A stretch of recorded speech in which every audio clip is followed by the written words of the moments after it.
High guys, જય દ્વારકાધીશ. તો આ તો જો સવારના પોરમાં પાર્સલ આવી ગયું હતું અને આ જો બે ભાઈ બહેન છે ને પાર્સલ હાટું બાંધતા હતા, કોણ ખોલશે.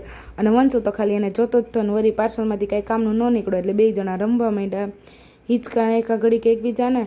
અને પછી તો બે ડ્રોઈંગ કરવા માટે બેસી ગયા હતા. વળી સાંજ પડી તો ત્રણેય જો દીવાબત્તી કરવા બેસી ગયા હતા. અને પછી તો આપણે તૈયાર થઈ ગયા હતા કેમ કે આજે આપણે બહાર મોલમાં જવાનું હતું, તો આપણે તૈયાર થઈ ગયા હતા. અને અહીંયા વંશુભાઈ તૈયાર થઈ ગયા હતા. પછી તો આપણે લોકોને બધાને બહાર જવાનું હતું એટલે આ બધા મોજા અને એવું બધું પહેરતા હતા. અને રાજકોટનું ટ્રાફિક એટલે વાત ન પૂછો, સાંજે એટલું ટ્રાફિક હોય છે ને.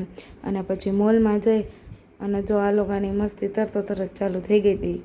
પહેલો વનરાજ ને વિશુ અને આ લોકો બધા મસ્તી કરતા હતા. અને પછી સૌથી જતા હોય તો આપણે લોકો તો પહેલાં ગેમ ઝોનમાં જોઈ ગયા.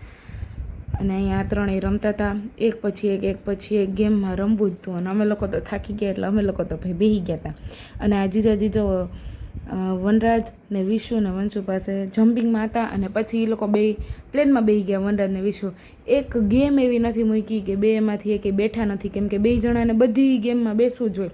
અને પછી પ્લેનમાંથી બેસી અને જો આવા બાઇકે હલવા માંડ્યા.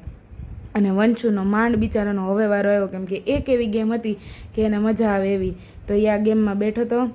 અને પછી તો હવે તો જવાનો વારો થઈ ગયો હતો એટલે જતાં જો આપણે હથોડો લઈ લીધો ને હથોડો પછી મારી લીધો. અને પછી આપણે પીઝા ખાવા વયા ગયા હતા કેમ કે હવે તો બધે ફૂલ થાકી ગયા હતા રમીને. અને એક ટેબલ ઉપર આ લોકો બેઠા હતા ને એક ટેબલ ઉપર હું મમ્મી બેઠા હતા. અને પીઝા ખાઈ અને પછી આઈસ્ક્રીમ ખાઈને હવે તો ઘરે જવાનો વારો આવ્યો હતો. પણ તોય બેયના તોફાન પતતા જ નહોતા. બે જણા એટલા તોફાન કર્યા છે, થાકી ગયા હતા, તોય બે જણાને હજી રમવું જ હતું. તો આવો હતો આજનો દિવસ. ફરી કાલે મળ્યા બીજા વ્લોગ.